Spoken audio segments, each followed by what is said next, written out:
Hello friends, welcome to Cracknets a step towards free education for all. आज हम लोग बात करने जा रहे हैं 2015 में आए एक क्वेश्चन की। ये ज्योग्राफी में क्वेश्चन आया था, ज्योग्राफी ऑप्शनल पेपर में। And the question in front of us is explain the factor responsible for the origin of ocean current and how do they influence the regional climate, fishing and the navigation. तो देखिए, इसका answer जानने से पहले हम लोग ये जान लेते हैं कि what is ocean current. Ocean current क्या है? It refers to the steady movement and the flow of surface ocean water. Ocean के surface of water in the prevailing direction. मतलब जो surface of water है, अगर वो मूवमेंट कर रहा है किसी डायरेक्शन में, तो हम लोग उसे क्या बोलेंगे? उसे ओशियन करंट करेंगे। एंड इसके जो फोर्स होते हैं, इसके ड्राइविंग फोर्सेस, मतलब किस वजह से ये वाटर मूव कर रहा है, तो वो सब हम लोग इस क्लास में देखेंगे। The various forces determine the, जो वेरियस फोर्सेज है वो size, direction and the shape of ocean current. ठीक है, यहाँ तक समझ में आया। नाउ अब यहाँ पे एक थोड़ा इंपॉर्टेंट बात ये है कि टाइप्स ऑफ ओशियन करंट। तो लेट्स सी, ये देखिए, ये हमारा सपोज कि ओशियन है एंड ये सी बेड हो गया। तो when the movement of water is on the surface of ocean, it will be called as a surface current. देखिए, इसके ऊपर है, जैसे सरफेस करंट कहेंगे। लेकिन अगर सीबेड के आसपास है, नीचे वाटर में मूवमेंट है, we will call it deep water current. यहाँ तक बातें समझ में आई? ये किसी भी डायरेक्शन में हो सकता है, लेकिन अगर सरफेस के आसपास है तो डीप वाटर करंट, एंड अगर अबव द सरफेस है, सरफेस के ऊपर है, तो हम लोग उसको क्या बोलेंगे? Surface current. नाउ अगर यही ओशियन करंट में, same ocean current, if we have vertical and upward and downward movement of the water, ठीक है, तो इसको हम लोग बोलेंगे डाउनवेलिंग एंड अपवेलिंग। और इसके पीछे क्या होता है, देखिए, ये आप लोगों ने पहले भी पढ़ा हुआ, कन्वेक्शन। अगर पानी मूवमेंट करता है तो ये convection process, through convection process. ये देखिए, इस तरह से कन्वेक्शन प्रोसेस होता है, जैसा कि आपने ये केमिस्ट्री लैब का एक्सपेरिमेंट देखा होगा। Convection in the water, in fluid. Convection is not only in water, it is on fluid. सभी फ्लूइड में कन्वेक्शन ही होता है, ठीक है। तो जो अपवर्ड जाता है, तो ये अपने साथ क्या, न्यूट्रिएंट्स, ऑक्सीजन, हीट एंड ये सारे पार्टिकल्स को लेके जाता है। इसका मतलब कि inside the ocean we have 4 types of motion हो गए। एक हो गया सरफेस पे, जो ऊपर एंड नीचे होता है, तो इसको क्या हमने नाम दिया? Surface current. And deep water में क्या नाम दिया हमने? Deep water current. Then after, अगर ये ऊपर और नीचे जा रहा है तो अपवेलिंग एंड डाउनवेलिंग नाम दिया, ठीक है। तो यहाँ तक बातें आपको क्लियर हो गई। चलिए अब हम आते हैं क्वेश्चन पे, कि क्वेश्चन हमारा क्या बोलता है। नाउ क्वेश्चन में क्या है? Explain the factor responsible. तो फैक्टर में हमारे पास क्या, देखिए, प्लैनेटरी विंड है। तो देखिए, इसको ध्यान से समझिएगा। यहाँ पे अगर यहाँ पे विंड ब्लो कर रही है और ये सरफेस ऑफ ओशियन है, तो ये इस मॉलिक्यूल को आगे ढकेलेगी और धीरे धीरे करके ये आगे बढ़ते जाएगा। तो इस तरह से ये ह्यूज वाटर मास क्या है, मूवमेंट करने लगा। तो we can say it ocean current. The same thing अगर हमारे सरफेस ऑफ द अर्थ पे होगा या लैंड सरफेस पे होगा, तो ये क्या करेगा बताओ? हम लोगों ने फर्स्ट क्लास में पढ़ा था, इस प्लेलिस्ट में आप देखेंगे फर्स्ट लेक्चर में, ये इरोजन करेगा, ठीक है। तो यहाँ का मॉलिक्यूल को आगे लेके जाएगा, यहाँ इधर के मॉलिक्यूल को ये आगे लेकर जाएगा। तो वी कैन से दैट क्या, ये इरोजनल सरफेस है, ये इरोजन करता है। तो ये सब बातें आपको यहाँ तक समझ में आ गई। तो उसी तरह से प्लैनेटरी विंड जो है, ये रिस्पॉन्सिबल है ओशियन करंट के फॉर्मेशन के लिए। एंड द डिफरेंट डेंसिटी और सैलिनिटी की वजह से लाइटर वाटर मॉलिक्यूल है तो वो ऊपर जाएगा, एंड हेवियर है तो वो नीचे आएगा। तो इस तरह से when lighter moves towards the denser, और यहाँ पे lighter water moves towards the denser water as the surface current. तो ये सब बातें आपको समझ में आ गई यहाँ तक। अगर कोई डाउट है तो आप कमेंट बॉक्स में हमें पूछ सकते हैं। We will try to answer as fast as possible. Now the next portion in front of us is rotation of the earth के रोटेशन से कैसे। देखिए, ये बहुत इंपॉर्टेंट है। ये जो कोरियोलिस फोर्स है ना, बहुत इंपॉर्टेंट, आपको बहुत जगह मिलेगा। कोरियोलिस फोर्स इज, अर्थ का रोटेशन भी रिस्पॉन्सिबल है for the movement of water mass. और ये आप यहाँ भी देख सकते हैं, प्लेट टेक्टोनिक थ्योरी में, कॉन्टिनेंटल ड्रिफ्ट थ्योरी में, सब जगह पे अर्थ के रोटेशन से इन्होंने बोला कि कॉन्टिनेंट मूव करता है, वाटर मास मूव करता है। तो ये rotation of earth is very much responsible for the ocean currents. तो ये बातें आपको समझ में आ गई।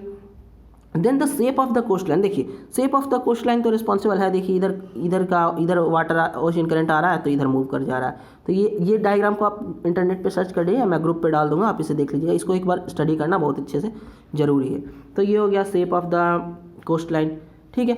देन आफ्टर क्या, फ्रिक्शनल फोर्सेज इनसाइड वाटर में, पानी के अंदर भी तो बहुत सारा ये होता है, सरफेस होता है, सीबेड है ना, ये हम लोग इसमें पढ़ेंगे, मॉर्फोलॉजी में पढ़ेंगे सरफेस सीबेड का कैसा है ओशियोनोग्राफी में। तो देखिए हमारा ये सीबेड है, उसकी वजह से भी हमारा फ्रिक्शनल फोर्सेज वो भी हमारा ओशियन करंट को इफेक्ट करता है, कहीं कहीं पे फॉर्मेशन होता है, कहीं कहीं पे उसको डिस्ट्रॉय करता है। तो दीज आर द थिंग्स, ये सारे हमारे रीजन हो गए। अब अर्थक्वेक हो गया, स्टॉर्म हो गया, तो ये सब भी रिस्पॉन्सिबल है। These are also forces which are responsible for ocean current. अब यहाँ पे ये सब लिखा है कि ह्यूज स्टॉर्म आ गया कहीं पे, या फिर कोई अर्थक्वेक छोटा मोटा अर्थक्वेक आ गया इनसाइड द अर्थ और सीबेड पे, तो दीज आर द रीजन। ये सब सारे रीजन हो गए आपके करंट के फॉर्मेशन के। तो हमारा first part of the question finished हो गया। अब ये 250 वर्ड्स में लिखना रहता है, तो आप आराम से लिख सकते हैं, अपने लैंग्वेज में लिख दीजिएगा, एकदम सेम कॉपी करने की तो ज़रूरत है भी नहीं। तो देन अब हम लोग सेकेंड पार्ट में जाते हैं कि ये कैसे इन्फ्लुएंस करते हैं, how do they influence the regional climate. अब देखिए रीजनल क्लाइमेट का कैसा है ना कि रीजनल क्लाइमेट, अगर किसी जगह पे वार्म करंट आ रहा है, हाँ एक बात और देखिए, जैसे कि ये अर्थ हो गया, सपोज दिस इज अर्थ, ठीक है, और ये इक्वेटर हो गया, तो जो करंट पोल की तरफ से आएगी तो वो तो ठंडी होगी because of the ice and glacier, तो ये क्या होगा, कोल्ड करंट होगा, इसको हम लोग क्या बोलेंगे, कोल्ड करंट। बट इक्वेटर से जो करंट जाएगी टुवर्ड्स द पोल, इसको हम लोग क्या बोलेंगे, वार्म करंट, ठीक है। एंड बीच में कहीं हमारे पे mixture of cold current and warm current होगा। तो इसका भी क्या बेनिफिट है वो हम लोग देखेंगे अगले स्लाइड में। नाउ तो अब हम लोग देखते हैं on regional climate. Regional climate पे क्या है, wind blowing over warm current becomes warm. ये वार्म करंट के ऊपर जो विंड ब्लो कर रही है वो वार्म हो जाएगी एंड कैसी हो जाएगी, मॉइस्ट हो जाएगी, ठीक है, पिकअप द मॉइस्चर, ठीक है। तो ये जहाँ भी जाएगी अपने साथ क्या लेके जाएगी, हीट लेकर जाएगी, तो वहाँ गर्मी हो जाएगी। तो इसका एग्जाम्पल है हमारे पास, देखिए जापान में कोरोशियो है जो हमारा वार्म करंट लाता है, वार्म करंट है वो हमारे वहाँ के टेम्परेचर को, जापान के टेम्परेचर को थोड़ा वार्मर कर देता है। हाउएवर न्यूफाउंडलैंड में हमारा ये क्या करता है, कैलिफोर्निया में कोल्ड करंट आता है, तो वहाँ के टेम्परेचर को क्या कर देता है, कोल्ड कर देता है। आप इसको इस स्लाइड को एक बार देखिएगा तो आपको मैंने लिखा है बहुत अच्छे से, आप एक बार देखेंगे तो सारा पॉइंट क्लियर हो जाएगा, ठीक है। जापान में वार्म करंट एंड यूएसए को, वेस्टर्न कोस्ट ऑफ यूएसए में कैसे कोल्ड करंट आता है, कोल्ड वेदर हो जाता है, वार्म एंड कोल्ड वेदर। तो ये सारे रीजन है, ये रीजनल क्लाइमेट को कैसे हमारा करंट इन्फ्लुएंस करता है। नाउ फिशिंग को कैसे इन्फ्लुएंस करता है, 3 पॉइंट था ना। फर्स्ट पॉइंट क्या था, regional climate, second point was fishing and third point was navigation. तो अभी हम लोग फिशिंग की बात करते हैं। देखिए फिशिंग में मैंने लास्ट स्लाइड में बताया था कि अर्थ में इधर इक्वेटर से जो करंट निकलती है दैट आर वार्म करंट, ठीक है, और जो पोल की तरफ से आती है दैट आर कोल्ड करंट। तो बीच में हमारा क्या है, मॉडरेट टेम्परेचर होगा। तो ये जो टेम्परेचर है, the place where cold and warm current meets are ideal for the growth of planktons. वहाँ प्लैंक्टन्स काफ़ी अच्छा ग्रो करते हैं, और ये क्या है, फिश का फूड है, तो यानी यहाँ फिशिंग बहुत अच्छा होगा। तो इसका एक एग्जांपल है न्यूफाउंडलैंड, ये हो गया east coast of the North America, east coast of the North America में, ये ईस्टर्न कोस्ट में, तो यहाँ पे काफ़ी अच्छा फिशिंग होता है। एंड जापान में दोनों जगह लैब्राडोर करंट्स है, गल्फ स्ट्रीम अंदर लैब्राडोर करंट है, तो ये सब जगह फिशिंग के लिए काफ़ी इंपॉर्टेंट है। तो ये हम लोग इसके फिशिंग का पॉइंट लिख सकते हैं। तो 2 पॉइंट हो गया। एंड द लास्ट पॉइंट हमारे पास क्या है, नेविगेशन। तो देखिए नेविगेशन, जैसा कि आपने सुएज कनाल का भी कहानी देखा होगा कि वर्ल्ड इकोनॉमी खतरे में आ गया और बहुत सारी बातें हो गई, बहुत सारे लोगों ने बहुत सारा आर्टिकल लिखा इसके बारे में, सुएज कनाल जो हमारा ब्लॉकेज हो गया। इसका मतलब शिप नेविगेशन काफ़ी इंपॉर्टेंट है। तो शिप नेविगेशन में क्या है कि अगर हम लोग करंट का ध्यान नहीं रखेंगे तो यहाँ पे क्या होगा, डिले इन अराइवल होगा, अराइवल और बर्थिंग में, अराइवल एंड डिपार्चर में डिले होगा, कोलिजन हो सकता है, ठीक है। और ये बहुत सारा है कि शिप मूवमेंट अगेंस्ट करेंट्स, अगर अगेंस्ट करंट हमारा शिप मूवमेंट है तो क्या होगा, शिप का स्पीड कम हो जाएगा, इसका एफिशिएंसी कम हो जाएगा एंड टाइम डिले हो सकता है।